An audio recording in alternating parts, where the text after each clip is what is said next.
Marilyn Monroe can't act. However, she had a beauty many found intoxicating. Brigitte Bardot, on the other hand, was a dangerous combination of talent, grace, and rebelliousness. Actors, directors, and musicians wanted to date the intoxicating French actress, and as you'll come to see, there's more to Bardot than meets the eye. Did you know she called her son a cancer in her life? It doesn't get crazier than Bardot, and you have to watch more of her in this video. Quote, "If this little girl is to become a whore, cinema will not be the cause," unquote.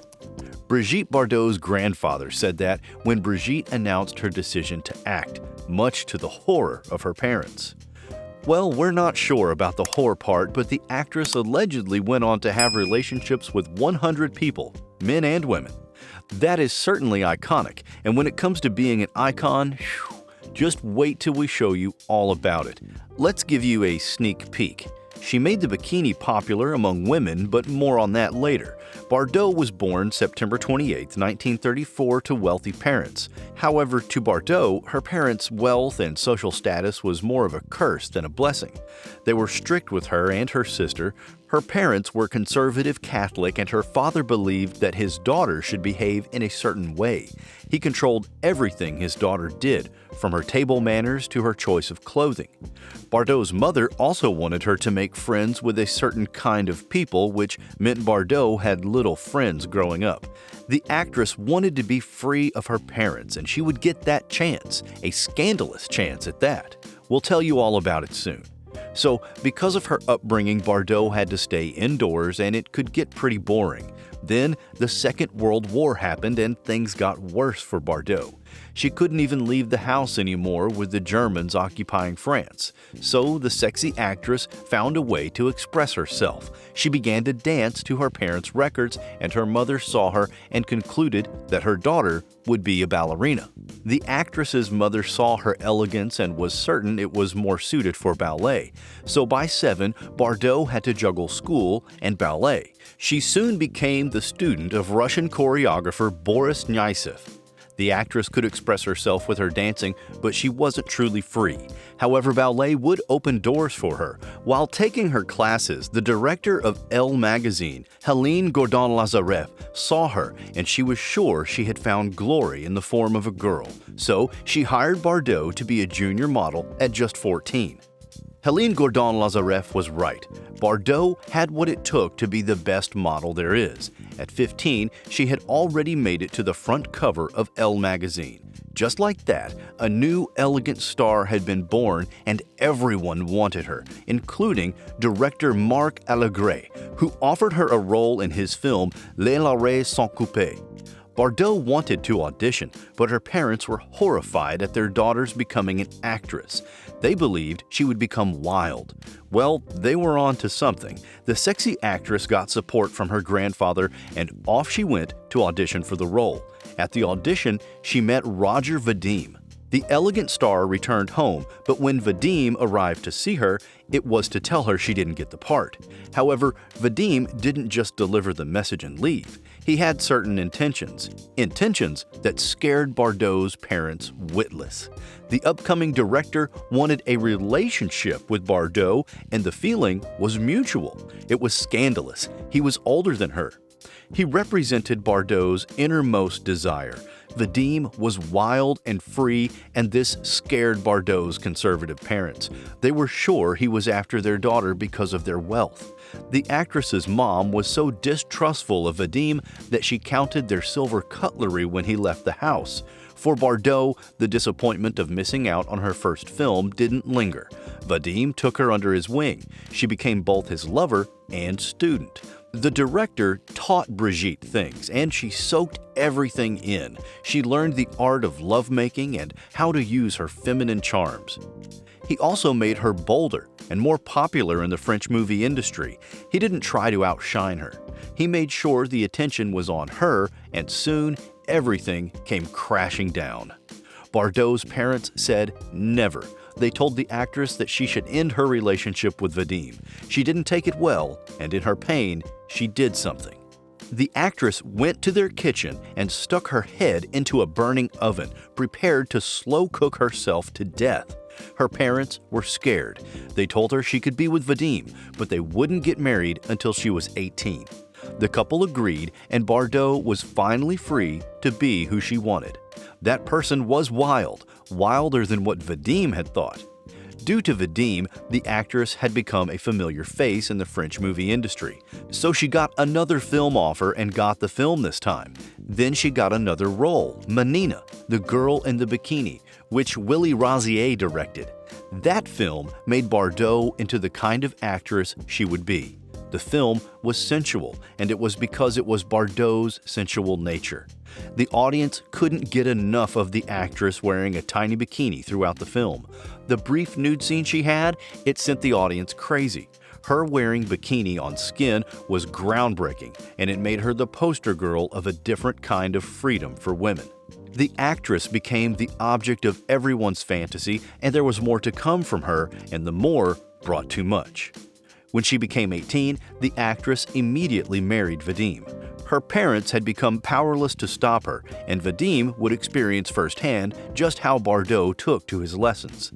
Working with her husband, the actress starred in the film And God Created Woman, which was equally sensual and serious. When the film hit theaters outside France, Bardot became a worldwide sensation. She became the type of woman men wanted to see in their partners. She also wore a bikini in the film, and the movie watchers just wanted to fix their eyes on her bum. Her film caused controversy as the Catholic Church denounced it. However, rather than discouraging viewers, they still wanted to see the sensual actress who was seducing men on their screen. Due to Bardot, bikinis became more popular. But that wasn't the only thing the actress made popular. She also created a new hairstyle, the beehive hairstyle. The actress revealed she created the style because she could not get her hair into a bun. These became her legacy, and also they added to her desirability. Everyone wanted her. Bardot became lost in being desirable, and while she was known for creating fashion trends, she also became known for destroying relationships.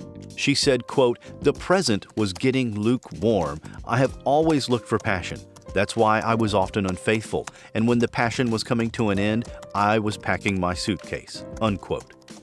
And pack she did from Vadim's house after she got involved with And God Created Woman co-star Jean-Louis Trintignant. The interesting part, Trintignant was married to actress Stéphanie Audran. It was a scandalous affair, but it was only Bardot that divorced. Trintignant was very much still with his wife. Vadim didn't take the divorce too bad. He talked as if he expected it. Quote, "I knew what was happening and rather expected it," unquote. With the way he accepted what happened, you would think he was also cheating on her. Quote, "I would always prefer to have that kind of wife, knowing she is unfaithful to me rather than possessing a woman who just loved me and no one else," Vadim continued. Again, was Vadim also seeing someone on the side? Let us know what you think.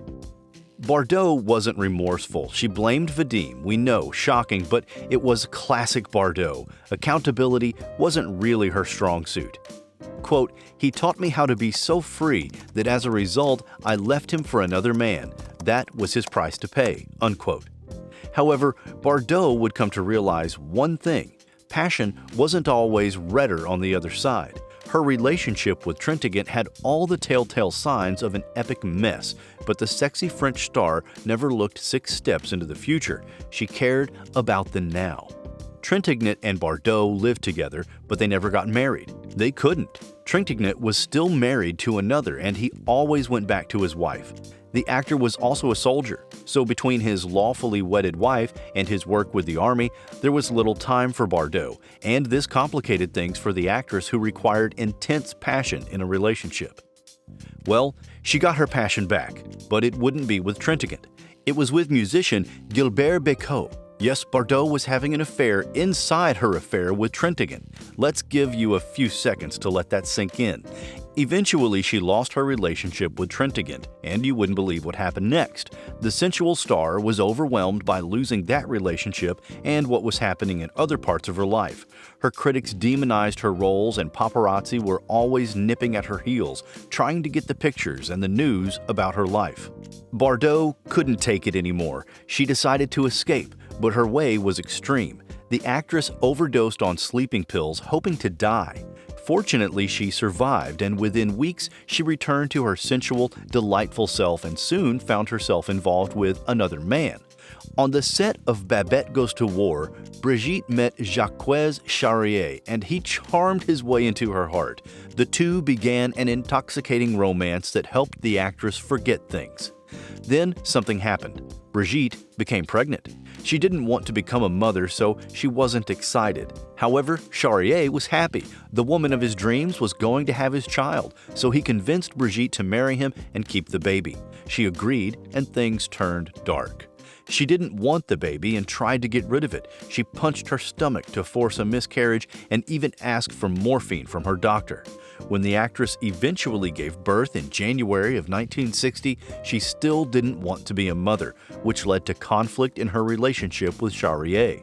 Bardot wanted to party and dazzle, and the baby was in the way. The actress returned to her sensual, bikini-wearing self. Her roles remained captivating, and it invited male audiences from near and far. Unfortunately, even that wouldn't go on for long. The actress met the crazy director Henri-Georges Clouzot, who cast her in The Truth, which was a courtroom drama. To get the actress to perform, he messed with her head, calling her a failure, among other things. Bardot's performance was one of her best, but it broke her. She was already feeling overwhelmed by the media questioning her motherhood and her failing marriage with Charrier. With these, she had an idea. She would bring her character in The Truth to life. Like the character, the actress slashed her wrist, overdosed on sleeping pills, and lay down, waiting to die. She didn't, and soon the glamour of acting wasn't enticing to the actress again. She stuck around, choosing her lifestyle and career over her son and husband. Charrier eventually left her, but the drama between the two didn't end. Eventually, at 39, Bardot quit acting, and at 40, she reminded her audience that she still had her sensuality. She did a photo shoot for Playboy to celebrate her 40th birthday, which was pretty iconic. Then she decided to write a book about her life, and she didn't hold back when it came to her husband and son. She called her son a cancerous tumor and her husband a bully. The two didn't take what she wrote lightly, and Charrier sued her for £28,000. Then Charrier had his revenge. He wrote his own book and set things straight. He even used the opportunity to describe Bardot as not being as bad of a mom as her book portrayed. The actress continued to cause more controversies that kept her in the news, and some of them were racially motivated. She insulted both the Jewish and Muslim communities in France. Despite getting sued for it multiple times, Bardot didn't care, nor did she feel accountable. But the actress didn't spend her post-acting career completely being controversial. She also tried to make peace. After years of conflict with her son, Bardot seemed to have made up with him after he became a grandfather. It took a long time, but it finally happened. Brigitte also found a cause she believed in. She became an animal rights activist, but leave it to her to go overboard and get into trouble. She criticized both Jews and Muslims for ritually killing animals and didn't use the nicest of words. Classic Bardot. The actress lived on her own terms and lived selfishly.